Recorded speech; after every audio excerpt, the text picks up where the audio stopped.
Today we're going to talk about bacteria growth and what a million looks like and how that relates to zombies. Be sure to take notes. At the end you'll have a quiz. And that quiz will count in Mr. Heisey's class. So think about these three questions. How big is a million? Could you count to a million? And how long does it take for your heart to beat a million times? So I'm hoping you're really concentrating on that last one. How long does it take for your heart to beat a million times? So let's think about it. All right, so your heart beating, let's think about that. So on average, it beats probably about 65 times for every 1 minute. So that's a ratio, and if we have two ratios, we make a proportion. So if we're talking about the heart beating 1 million times, then how many times is it going to beat? So think about how you would solve that, and then go ahead and do it. All right, so I figured it out, and I got 15,384. So 15,384 approximately. I dropped the decimal off. So that's how many times it would take, or how many minutes it would take to beat a million times. So in hours, we would have to divide that by 60. That would give us 256 hours. So let's find the number of days. So let's divide that by 24 since there's 24 hours in a day. And that's approximately 10.6. So we're going to say almost 11 days. So that's probably a lot longer than you originally thought. You were like, oh, my heart will beat a million times in a couple days. Or maybe you thought a couple hours. However, 11 days to beat a million times, that means a million's really big. All right, so let's talk about how 1 million relates to science class.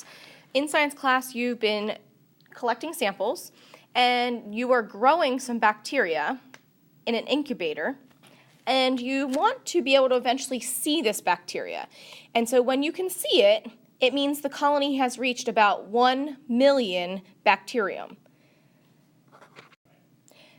Bacteria typically reproduce when they reach a certain size. Generally, this happens about every 20 minutes. So originally, we started with 1 bacteria. And then after 20 minutes, right here, 2 more reproduced because the 1 split into 2. And then after another 20 minutes, those 2 will split into 2 more. And then we have 40 minutes, and we have 4. And then here, the last one would be at 60 minutes, and each of the previous 4 split and became 2 more. So at 60 minutes, or 1 hour, you have 8 bacterium. So let's continue the chart a little bit. So if we had 8, at 80 minutes, that 8 would turn into 16.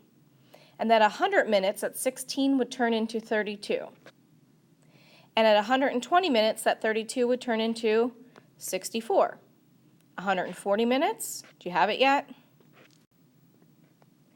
That's 128. And then at 160 minutes, we would have 256.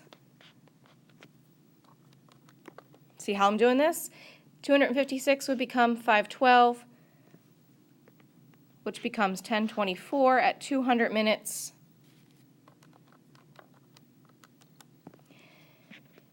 And then we have 2,048 and 4,096 at 240 minutes. So at the very beginning here, like, the first 1, 2, 3, 4, even maybe down to the 5th time they split, it wasn't really growing that fast. But I would say after that, in the middle chunk, it really started to grow and multiply. So will this graph make a straight line? Let's think about it. Well, is there a constant rate of change from each one of these? From 1 to 2, it goes by 1, but from 2 to 4, it goes by 2. So this was 1 change, this was a 2 change, and then this was a change of 4. So the rate of change is not the same. So let's look at the graph. Here's the graph, and like I was saying, the rate of change is not steady or constant. Therefore, the graph will not come out as a straight line. It comes out as this curve, and it is called an exponential growth graph. So this is the exponential growth of bacteria. So how's this relate to zombies? Well, the zombie disease spreads through populations, as well as other diseases. As with all infectious diseases, it's assumed that the zombie virus started with one person who became infected, and then it's estimated that the zombie then affects an average of 2 people per week. The number of people zombified grows and grows and grows. We're going to take a look at some graphs. Before we take a look at the videos of the graphs, let's think about if we have one zombie and every week it infects 2 more. And then after another week, each of those zombies will infect 2 more. Hopefully this is looking familiar. It should look like the one we did on bacteria growth. So this is after 1 week. This is 2 weeks. After 3 weeks, each of those would become 2 more. So after 3 weeks, we would have 8 zombies. So this is also an exponential growth situation. So here we're taking a look at zombies, and the little white squares are people in the population who have not been infected yet. And as they turn infected, or as they're bitten, they turn orange and then immediately turn red after the zombie virus has settled in. So we're looking at the left grid, and those are the number of people in the population that are declining because they're becoming zombified. And on the right, we're looking at the growth graph of how fast they are changing. So this is a virulence rate of 1. So this is a pretty slow process on this graph. So we're also going to take a look at what happens when it's a little faster.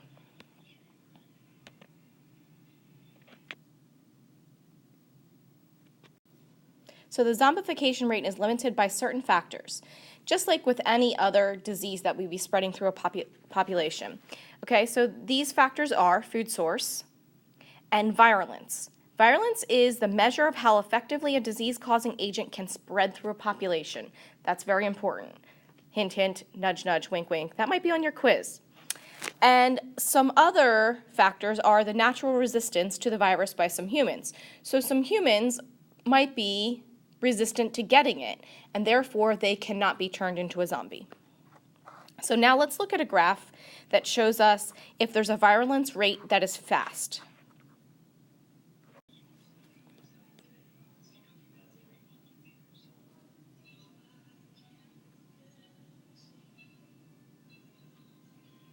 So that one was much faster. And as we got to the end, hopefully you noticed that it went a little bit slower. So as we look in the middle of this graph, right through here, the speed of people being infected by the zombie virus is fast. At the beginning, it was slow, and at the end, it was rather slow. Okay? So at the beginning it was slow because there was only one person who infected first, and then there was 2, and then there was 4. Okay? But in the middle is when you see very rapid growth. Eventually, the rate of infection of any disease begins to decrease due to fewer and fewer people remaining to be infected with the disease. So that's what we saw at the end of that last graph, where it was really slow and the dots got close together. They were close together because there weren't many people left to be infected, so the rate started to slow. All right, so now it's time to take your quiz. I forgot to give you the Schoology code, so ready for it? You need to join this course in Schoology. All right, so you might need to pause the video so that you can have the code. I'm not going to continue to show it, but it's JQVSZ9J58T. Join that course, and there's a quiz on bacteria growth. Thank you.